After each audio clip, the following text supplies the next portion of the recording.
ఒదగమని అర్థమందులో ఉంది. అపజయాలు కలిగిన చోటే గెలుపు పిలుపు వినిపిస్తుంది.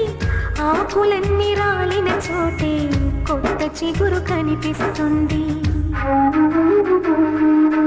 మౌనంగానే ఎదగమని ఈ మొక్క నీకు చెబుతుంది.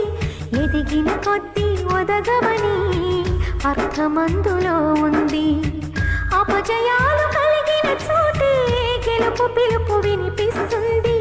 ఆకులన్నీ రాలిన చోటే కొత్త చిగురు కనిపిస్తుంది.